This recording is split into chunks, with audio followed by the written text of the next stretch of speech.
Hello. അപ്പോൾ ഇന്ന് share ചെയ്യുന്നത് എല്ലാവരുടെയും ഫേവറേറ്റ് ആയിട്ടുള്ള പെട്ടെന്ന് ഉണ്ടാക്കാൻ പറ്റിയിട്ടുള്ള തലശ്ശേരി ദം ബിരിയാണിയുടെ റെസിപ്പിയാണ്. അപ്പോൾ വളരെ എളുപ്പത്തിൽ ഈ ഒരു ബിരിയാണി എങ്ങനെയാണ് റെഡിയാക്കുന്നതെന്ന് നോക്കാം. അപ്പോൾ ഇതിലേക്ക് ആദ്യം തന്നെ നമുക്ക് കുറച്ച് സവാള ഒന്ന് ഫ്രൈ ആക്കിയിട്ട് എടുക്കണം. അതിനായിട്ട് ഞാനിവിടെ 3 വലിയ സവാള എടുത്തിട്ടുണ്ട്. ഇതുപോലെ തിന്നായിട്ട് സ്ലൈസ് ചെയ്തെടുത്താണ്. അപ്പോൾ നമുക്കിതൊരു വെളിച്ചെണ്ണയിൽ ഇട്ടിട്ട് ഒരു ഗോൾഡൻ കളറായിട്ട് വരുന്നത് വരെ ഒന്ന് ഫ്രൈ ആക്കിയിട്ട് എടുക്കാം. ഓയിലിൽ ചെയ്തെടുത്താലും കുഴപ്പമില്ല, പക്ഷേ നമുക്ക് വെളിച്ചെണ്ണ ആകുമ്പോൾ നല്ലൊരു ഫ്ലേവറിൽ കിട്ടും കേട്ടോ. ഇതിൽ നമുക്ക് വേണമെന്നുണ്ടെങ്കിൽ കുറച്ച് നെയ്യും കൂടെ ഒഴിച്ചിട്ടൊന്ന് ഫ്രൈ ആക്കിയിട്ട് എടുക്കുക. അപ്പോൾ ഇത് നല്ലൊരു ഗോൾഡൻ കളറായിട്ട് വന്നിട്ടുണ്ട്. ഇനി നമുക്ക് ഈ ഒരു ടൈമിൽ തന്നെ ഇതൊന്ന് കോരിയെടുക്കാം.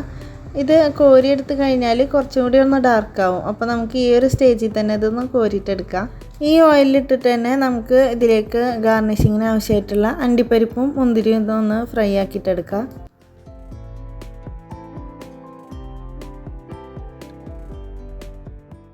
അപ്പോൾ ഇത് അണ്ടിപ്പരിപ്പും മുന്തിരിയുടെ ഫ്രൈ ആക്കി എടുത്തിട്ടുണ്ട്. ഇനി നമുക്കിത് മാറ്റി വെക്കാം. ഇനി വേറൊരു വലിയ പാൻ വെച്ചിട്ടുണ്ട്. അത് ചൂടായ ശേഷം നമുക്ക് സവാള ഫ്രൈ ആക്കിയിട്ടുള്ള ആ ഒരു വെളിച്ചെണ്ണ ഇതിലേക്ക് ഒരു പകുതി ഭാഗം ഒഴിച്ചു കൊടുക്കുക. എന്നിട്ട് അതിലേക്ക് 3 ടേബിൾ സ്പൂൺ നെയ്യും കൂടെ ഒഴിച്ചു കൊടുക്കുക. ഇനി ബിരിയാണിയുടെ മസാലയ്ക്ക് വേണ്ടിയിട്ടുള്ള സവാള 4 എണ്ണം എടുത്തിട്ടുണ്ട്. ഇതൊന്ന് വാട്ടിയെടുക്കുക. ഇതിലേക്ക് ആവശ്യത്തിനുള്ള ഉപ്പും കൂടി ഇട്ട് കൊടുത്തിട്ട് നന്നായിട്ടൊന്ന് വാട്ടിയെടുക്കാം കേട്ടോ.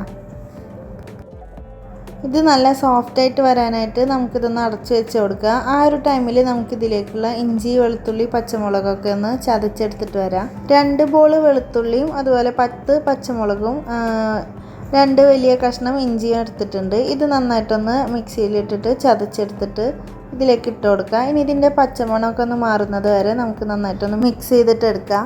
ഇനി ഇതിലേക്ക് കുറച്ച് വേപ്പിലയും കൂടി ഇട്ട് കൊടുക്കുന്നുണ്ട്. എന്നിട്ട് വീണ്ടും നന്നായിട്ടൊന്ന് ഇളക്കി കൊടുക്കുക.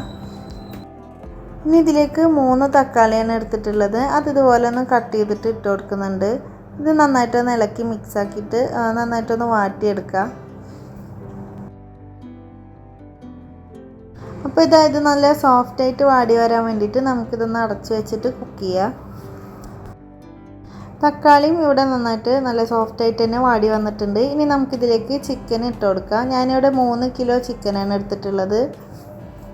അപ്പോൾ ചിക്കൻ ഇട്ട് കൊടുത്ത ശേഷം നമുക്ക് നേരത്തെ ഫ്രൈ ആക്കിയിട്ട് മാറ്റി വെച്ചിട്ടുള്ള ആ ഒരു സവാളയുടെ 1/4 ഭാഗം നമുക്കിതിലേക്ക് ഇട്ട് കൊടുക്കാം. കുറച്ച് ഞാൻ മാറ്റി വെച്ചിട്ടുണ്ട് കേട്ടോ, അത് ലാസ്റ്റ് ഗാർണിഷ് ചെയ്യാൻ വേണ്ടിയിട്ട്. അപ്പോൾ അതിൻ്റെ ബാക്കി 1/4 ഭാഗം നമുക്കിതിലേക്ക് ഇട്ട് കൊടുക്കാം. ഇനി നമുക്കിതിലേക്ക് ഒരു കൈപ്പിടി നിറയെ മല്ലിച്ചപ്പ് കട്ട് ചെയ്തത് ഇട്ട് കൊടുക്കുക. 2 ടേബിൾ സ്പൂൺ ലെമൺ ജ്യൂസും അതുപോലെ 1 കപ്പ് പുളിയില്ലാത്ത തൈരും 2 ടേബിൾ സ്പൂൺ ഗരം മസാലപ്പൊടിയും 1 ടേബിൾ സ്പൂൺ മല്ലിപ്പൊടിയും ആവശ്യത്തിനുള്ള ഉപ്പും കൂടെ ചേർത്തിട്ട് നന്നായിട്ടൊന്ന് മിക്സ് ആക്കിയിട്ടെടുക്കുക. ഇതിൽ മസാലപ്പൊടികളായിട്ട് ഇത് മാത്രമാണ് കേട്ടോ ചേർത്തിട്ടുള്ളൂ. അപ്പോൾ ഈ ഒരു സവാളയുടെ ഒരു ഫ്ലേവറിലൊക്കെ കിടന്ന് കുക്കാകുമ്പോഴാണ് നല്ല ടേസ്റ്റിൽ വരും. അപ്പോൾ ഇത് നന്നായിട്ട് മിക്സ് ആക്കി എടുത്ത ശേഷം നമുക്കൊരു മീഡിയം ഫ്ലെയിമിലിട്ടിട്ട് ഒരു 15 തൊട്ട് 20 മിനിറ്റ് വരെ ഒന്ന് കുക്ക് ചെയ്തിട്ടെടുക്കാം. അപ്പോൾ ഒരു 15-20 മിനിറ്റൊക്കെ കഴിഞ്ഞപ്പോൾ ഇതിൻ്റെ ഒരു പകുതി ഭാഗം ഇത് കുക്കായിട്ടുണ്ട്. ഇനി നമുക്ക് ഈ ഒരു ഗ്രേവിയൊക്കെ ഒന്ന് വറ്റി വരാനായിട്ട് മൂടി തുറന്ന് വെച്ചിട്ട് നമുക്കിതൊന്ന് കുക്ക് ചെയ്തിട്ടെടുക്കാം. അപ്പോൾ ഈ ഒരു ഗ്രേവി ഒന്ന് തിക്കായി വരുന്നത് വരെ നമുക്കിത് കുക്ക് ചെയ്തെടുക്കാം കേട്ടോ. അപ്പോൾ ഒരു 15 മിനിറ്റ് നമുക്ക് തുറന്ന് വെച്ചിട്ട് ഒന്ന് കുക്ക് ചെയ്തിട്ടെടുക്കാം. ആ ഒരു ടൈം കൊണ്ട് തന്നെ ചിക്കന് കറക്റ്റായിട്ട് തന്നെ വെന്ത് വരും. അപ്പോൾ വീണ്ടും ഒരു 10 മിനിറ്റ് കഴിഞ്ഞപ്പോൾ ഈ ഒരു ഗ്രേവിയൊക്കെ തിക്കായി വന്നിട്ടുണ്ട്. ചിക്കനെല്ലാം കറക്റ്റായിട്ട് കുക്കായിട്ടുണ്ട്. അപ്പോൾ നമ്മൾ ബിരിയാണിക്കുള്ള മസാല ഇവിടെ റെഡി ആയിട്ടുണ്ട്. ഇനി നമുക്കിതിൽ റൈസ് ഉണ്ടാക്കാം. ഗീ റൈസ് ആണ് കേട്ടോ ഞാനിവിടെ റെഡിയാക്കി എടുക്കുന്നത്. അതിനായിട്ട് ഒരു 1/4 കപ്പ് ഓയിലും 3 ടേബിൾ സ്പൂൺ നെയ്യും കൂടെ ഒഴിച്ചു കൊടുക്കുക. ഇനി ഇതിലേക്ക് ഒരു 4 വലിയ കഷ്ണം പട്ട, 10 ഏലക്കായ, അതുപോലെ ഒരു 10-15 കരയാമ്പൂ, 1 ടീസ്പൂണ് കുരുമുളകും അതുപോലെ 1 ടീസ്പൂൺ തന്നെ പെരിഞ്ജീരകവും കൂടി ചേർത്ത് കൊടുക്കുക. എന്നിട്ട് അത് നന്നായി ഒന്ന് വാടി വന്നു കഴിഞ്ഞാൽ ഒരു സവാള ഇതുപോലെ തിന്നായിട്ട് സ്ലൈസ് ചെയ്തിട്ട് ഇട്ട് കൊടുക്കുക. അതും ചെറുതായിട്ടൊന്ന് വാടി വന്നു കഴിഞ്ഞാൽ നമുക്കിതിലേക്കുള്ള വെള്ളം ഒഴിച്ചു കൊടുക്കാം. ഞാനിവിടെ 1.5 കിലോ റൈസിൻ്റെ അളവാണ് കേട്ടോ ചെയ്യുന്നത്. അപ്പം ഞാൻ എടുത്തുള്ള ഒരു ഗ്ലാസ്സിൽ 4 ഗ്ലാസ് റൈസാണ് എടുത്തിട്ടുള്ളത്. ആ ഒരു 4 ഗ്ലാസ് റൈസിന് ഞാൻ 8 ഗ്ലാസ് വെള്ളമാണ് കേട്ടോ ഇവിടെ എടുത്തിട്ടുള്ളത്. 1 ഗ്ലാസ് അരിക്ക് 2 ഗ്ലാസ് വെള്ളം എന്നുള്ള അളവിലാണ് ഞാൻ എടുത്തിട്ടുള്ളത്. അങ്ങനെ 8 ഗ്ലാസ് വെള്ളം ഞാൻ ഒഴിച്ചിട്ടുണ്ട്. ഇനി ഇതിലേക്ക് 1 ടേബിൾ സ്പൂൺ ലെമൺ ജ്യൂസ് ഒഴിച്ചു കൊടുക്കുന്നുണ്ട്. പിന്നെ റൈസിലേക്ക് ആവശ്യമായിട്ടുള്ള ഉപ്പിട്ട് കൊടുക്കുക. കുറച്ച് വേപ്പില ഇട്ട് കൊടുക്കുന്നുണ്ട്. അതുപോലെ തന്നെ ഒരു ക്യാരറ്റ് ഗ്രേറ്റ് ചെയ്തത് ഇട്ട് കൊടുക്കുന്നുണ്ട്. അതുപോലെ ഒരു ടീസ്പൂണ് റോസിൻ്റെ എസെൻസ് ചേർത്ത് കൊടുക്കുക. റോസിൻ്റെ എസെൻസ് ചേർക്കുമ്പോൾ നല്ലൊരു ഫ്ലേവറാണ് കേട്ടോ അതിനുണ്ടാവുക. ഇതിന് പകരം റോസ് വാട്ടർ ചേർത്താലും മതി. അപ്പോൾ ഇതൊന്ന് തിളച്ച് വരുന്ന ടൈമിൽ നമുക്കിതിലേക്കുള്ള റൈസ് ഒന്ന് കഴുകിയെടുക്കാം. അപ്പോൾ ഇത് റെഡിയാക്കാനായിട്ട് ഞാനിവിടെ ബർക്കത്ത് എന്ന് പറഞ്ഞിട്ടുള്ള അരിയാണ് കേട്ടോ എടുത്തിട്ടുള്ളത്. 1.5 കിലോ എടുത്തിട്ടുണ്ട്. അപ്പോൾ അതാ ഈ ഒരു ഗ്ലാസ്സിൽ 4 ഗ്ലാസ് അരിയാണ് എടുത്തിട്ടുള്ളത്. ഇത് കഴുകിയെടുക്കുക. ഇതിന് പകരം നമുക്ക് ജീരകശാല റൈസ് വേണമെങ്കിലും എടുക്കാം, അല്ലെങ്കിൽ കൈമ റൈസ് എടുത്താലും കുഴപ്പമില്ല കേട്ടോ. അപ്പോൾ ഇത് അരി നന്നായിട്ട് കഴുകിയെടുത്തിട്ടുണ്ട്. അതിലെ വെള്ളം മുഴുവൻ പോയ ശേഷം നമുക്ക് ഇതിലേക്ക് ഇട്ട് കൊടുക്കാം. ഇനി ഇത് നന്നായിട്ടൊന്ന് ഇളക്കി മിക്സാക്കി എടുക്കുക. ഇത് കുറച്ചൊന്ന് തിളച്ച് വരട്ടെ കേട്ടോ. അപ്പോൾ നമുക്കിത് അടച്ച് വെച്ചിട്ട് ലോ ഫ്ലെയിമിൽ ഇട്ടിട്ടൊന്ന് കുക്ക് ചെയ്തിട്ടെടുക്കുക. അപ്പോൾ ഇതൊന്ന് തിളച്ച് വന്നിട്ടുണ്ട്. ഇനി നമുക്കിത് അടച്ച് വെച്ചിട്ട് ലോ ഫ്ലെയിമിൽ ഇട്ടിട്ടൊന്ന് കുക്ക് ചെയ്തിട്ടെടുക്കുക. ഒരു 5 മിനിറ്റ് ഇത് ഏറ്റവും ലോ ഫ്ലെയിമിൽ ഇട്ടിട്ടൊന്ന് കുക്ക് ചെയ്തിട്ടെടുക്കുക.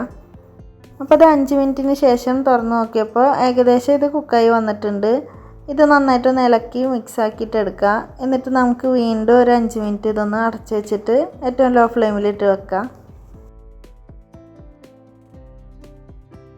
അപ്പോൾ ഇത് 5 മിനിറ്റിന് ശേഷം നമുക്ക് റൈസ് നല്ല കറക്റ്റായിട്ട് പെർഫെക്റ്റായിട്ട് തന്നെ കുക്കായി കിട്ടിയിട്ടുണ്ട്.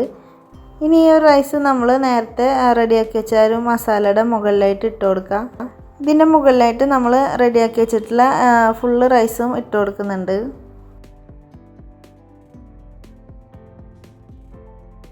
അപ്പോൾ ഇത് മുഴുവൻ റൈസും ഇതുപോലെ മുകളിലായിട്ട് ഇട്ട് കൊടുത്തിട്ടുണ്ട്. ഇനി നമുക്കിതിൻ്റെ മുകളിലായിട്ട് കുറച്ച് ഗരം മസാലപ്പൊടി ഒന്ന് സ്പ്രെഡ് ചെയ്ത് കൊടുക്കാം. ഇനി നമ്മൾ നേരത്തെ ഫ്രൈ ആക്കിയിട്ട് മാറ്റി വെച്ചിട്ടുള്ള ഒരു സവാളയും അണ്ടിപ്പരിപ്പും മുന്തിരിയൊക്കെ ഒന്ന് ഇതിൻ്റെ മുകളിലായിട്ട് ഇട്ട് കൊടുക്കുക.